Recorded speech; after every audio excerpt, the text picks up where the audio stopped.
أعوذ بالله من الشيطان الرجيم بسم الله الرحمن الرحیم۔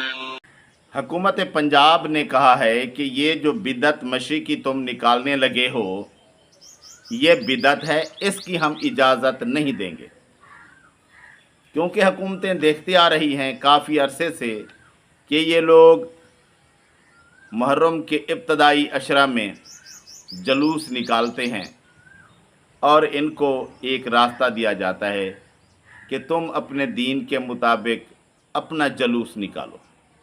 بھئی پہلے سے تم ایک بدعت پر اٹکے ہوئے ہو، وہ کام کرتے ہو اور حکومتیں برداشت کر رہی ہیں، اور تم سال کے ہر مہینے میں کوئی نئی بات نکال کے لے آتے ہو، اور اسی طرح تم اب مشی نکال کر لے آئے کہ اس کا ہم پیدل جلوس نکالیں گے، اور وہ بھی کافی سارے علاقے میں۔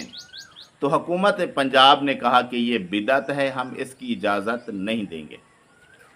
تو پھر یہ کالے تڑپ اٹھے کہ کیوں بھائی، حکومت کیوں کہتی ہے کہ یہ بدعت ہے؟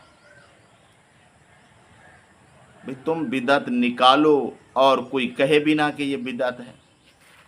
اچھا وہ بات تو رہ گئی، اب اس ساجد نقوی نے حکومت کو دھمکی دی ہے، کیا کہ یہ میلے ٹھیلے ہو سکتے ہیں، ریلیاں ہو سکتی ہیں، عزاداری کے جلوس نہیں نکل سکتے، میں یہ برداشت نہیں کر سکتا۔ برداشت تو تیرا باپ بھی کرے گا، اور اگر حکومت صحیح طریقے سے اس بات کو ختم کرنے پر آ جائے، ہاں حکومت ہی کمپرومائز کر جائے تو یہ الگ بات ہے، لیکن اگر حکومت اس بدعت کو روکے تو کیا تیرا باپ بھی برداشت کرے گا۔ میلے ٹھیلے بھی، میلے ٹھیلے بھی گناہ کے کام ہیں، ریلیاں بھی غلط بات ہے، لیکن یہ جو تم نے اہل بیت کے نام پر لوگوں کا جینا حرام کر رکھا ہے، وہ کہاں سے جائز ہو گیا؟ اور لوگوں کے ایمان کے ساتھ کھیلتے ہو، یہ کہاں سے جائز ہو گئی بات؟ یہ غلط بات ہے اور غلط ہی رہے گی۔ حکومت کو چاہیے کہ اس کام کو سختی سے بند کروائے، نہیں تو یہ لوگ پاکستان میں لوگوں کو جینے نہیں دیں گے، روز نیا جلوس نکالیں گے۔ بھئی روز جلوس، روز ماتم ہوں گے تو پھر لوگوں کا روزگار کیسے ہوگا؟ لوگ زندگی کیسے گزاریں گے تمہارے ان جلوسوں کی وجہ سے جو تم روز ایک نیا شوشہ لے آتے ہو؟ اہل بیت سے محبت ہر مسلمان کو ہے، حسین رضی اللہ تعالیٰ عنہ سے محبت ہر مسلمان کو ہے، کوئی شخص اہل بیت سے نفرت نہیں کرتا جو مسلمان ہے، لیکن جو چیز اسلام کے اندر نہیں ہے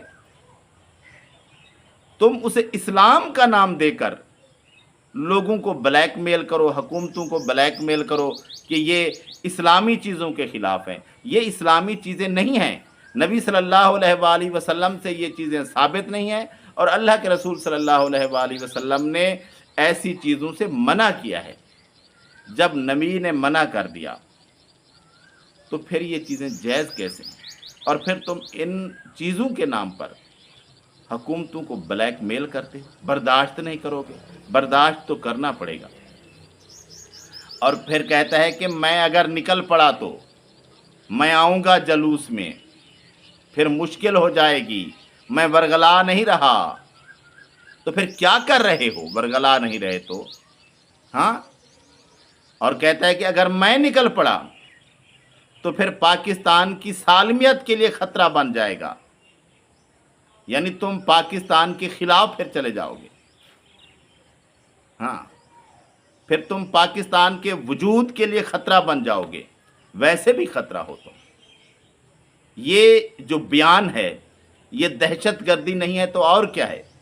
کہ اگر تم مجھے